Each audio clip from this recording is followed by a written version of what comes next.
I was a little surprised that he picked her.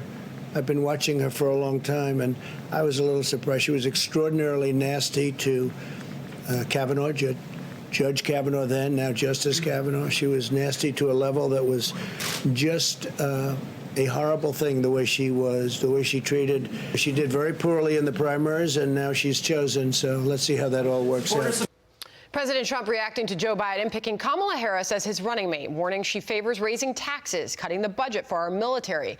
And, of course, the list goes on. The president also saying that the California senator was his top pick for the Joe Biden ticket. Joining us now from the White House, counselor to the president, Kellyanne Conway. Kellyanne, good morning. Thanks for being here. Good morning. So why was Kamala Harris President Trump's top pick for Joe Biden? Well, she's a safe and unsurprising pick in my view, but let me just take a moment, Sandra.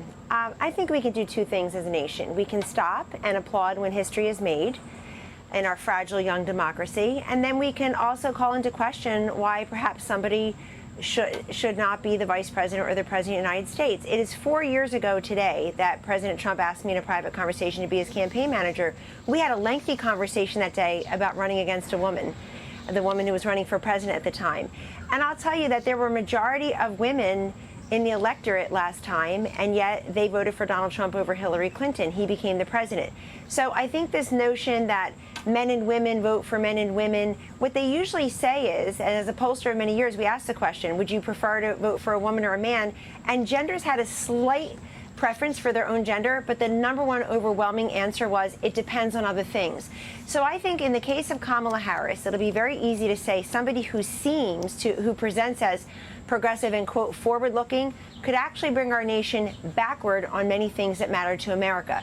So by way of quick example, backward on all the economic gains we had, she would raise the corporate tax rate from 21% to 35%. They would do away with all the gains we've had as a nation through our Paycheck Protection Program and our Jobs Cut and Tax Act. Why is Tax Cut and Jobs Act? Why is that important? Because so many Americans benefited from those simple measures, our deregulation agenda.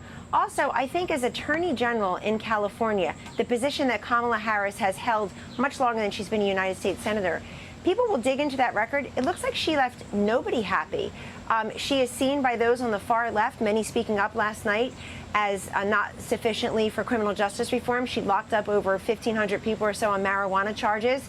And by others who are for public safety and law and order, she is seen as somebody who was soft on some of those criminals. And so I think she has a very mixed record there that people will dig into. I would note also that in 5.5 years ago, there was a Washington Post article and other places, the 13 words you can't write about Hillary Clinton anymore. And there are some of the words we're hearing today that are sexist. Folks, cut it out. This is a tough job to be vice president of the United States. I work in this building. I've been here every day working with the president and the vice president. If you can't say women are aggressive, polarizing, calculating, insincere, ambitious, all the things that are said about women close to this president and vice president, frankly, these are tough jobs. And we should look at that. We should look at the qualifications for the job. This is a woman who's for abortion in the 9th month. She's against the Second Amendment. She's against parts of the First Amendment, frankly. She will raise your taxes. She will put our regulations back. She's been terrible in criminal justice. And may I just say, Sandra, as a last point, the Democrats rejected her. She pulled out of the race before a single vote was cast because it was Democratic voters in the primaries and caucuses who had rejected her, giving rise to Biden, Warren, Sanders, Mayor Pete Buttigieg, and Mike Bloomberg. Okay, so that's a lot to take in. Let me first go to you mentioned Hillary Clinton. She says she's thrilled to welcome her on this historic Democratic ticket. She's proven herself incredible public servant and leader. She says she knows she'll be a strong leader for Joe Biden. So does this ticket strengthen Joe Biden's run against President Trump or weaken it? It's probably a jump ball ultimately, and I'll tell you why. There'll be a bump and a jump because he chose his vice president in this case.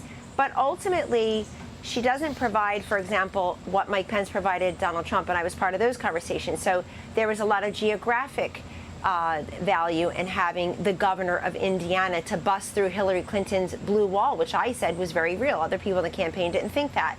Her blue wall was very real. So to bust through that, you have to go to the upper Midwest and tackle those states, Sandra, that Obama Biden had carried twice, where Hillary Clinton had not busted through 50% of the vote, but where those states had elected a Republican statewide for senator and or governor during the Obama-Biden years. So that was Wisconsin, Michigan, Indiana, obviously Ohio, Pennsylvania, Iowa, and then looking at some of the other states like North Carolina, Nevada, Colorado, Florida, most of which we won, some of which we didn't.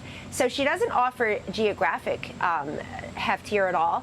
Also, I think that you look for somebody who's got different experience than you politically and governance-wise. So you have a former senator of decades picking another senator. In the case of President Trump, candidate Trump, he said, look, folks, I've never worked in Washington. I've hardly spent a night there. So he chose someone in Pence who had been in Washington but never became Washington. He's somebody who voted against both Bush and Obama policies, showing himself to be quite an independent voice. So I think it helps on the historic part, which I also been saying, as somebody's not going to vote for the ticket. Hold on, I've got to move on. I've got other topics I want to get to, because stimulus. Mitch McConnell saying on Fox News yesterday, American people are sick of the stalemate. What's happening? What update can you give us on that this morning? Help for the American people. Sure. Well, the president wants them to be at the negotiating table. He said he will sign into law a CARES 4 package if it makes sense. But the Democrats abandoned the negotiations. I think this president, in taking executive action over the weekend, Sandra, was helping America look at their bills for August, September, and October, whereas Pelosi, Schumer, Harris, and Biden are just looking at November 3rd, Election Day. We've got to put politics aside and get relief to Americans. But what the president did just this weekend on his own, in the absence of congressional leadership and action, he is helping people to not get evicted. He's helping people to meet their student loan payments by foregoing those for the rest of the year. Also, the additional $400 per month will help people with additional expenses like food and medicines and for their children. We also want the schools to safely reopen. We have a big event here at the White House. So tell us about that, because tell us about that. I know you've got some news. Throw up this picture, because this is a picture that has taken a lot of parents by surprise. That Georgia school, this went viral. Kids packing in there when they open the doors, not wearing masks. We now know an update from that Georgia high school. 900 kids and staff are having to be quarantined. So what update can you give us from the administration on schools reopening as we get closer for a lot of schools opening across the country, Kellyanne? The most important word, Sandra, is safely. We want schools to reopen safely. About half of America's students right now will not be returning to a physical classroom, I read, beginning on the first day of school. But we want them to open soon and safely, and we're coming up with 8 measures or so on how to do that, which will be announced today. We also are helping, we're here to give resource and guidance.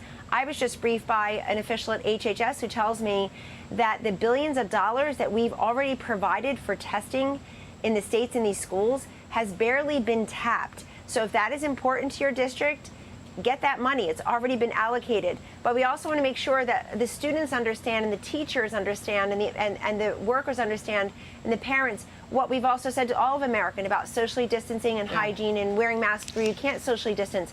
But we know there's a very high risk for kids to stay out of school the entire year. And Sandra, I think that's why you see poll after poll of parents responding in the affirmative that my kid will be safe to go back to school, and we see a health commissioner in a county here or a school board there. I've got to leave it there, Kellyanne, what the parents want. It's interesting when you talk to parents, and I know you do. You saw those pictures while you were talking of kids wearing masks. A lot of parents are worried about their kid wearing a mask for 6-8 hours a day. While we know it's necessary and good for us, we do wonder, how kids are going to do with that. There's a lot of uncertainty as we head into Well, as Dr. Fauci says, Sandra, outside is always better than inside, whether you're having a meal or learning. So it's very warm in many places in this country. If the kids can be outside, that helps as well. We will wait for the update from the White House on those steps for reopening this afternoon. Yep, You got Kellyanne, it. Thank you.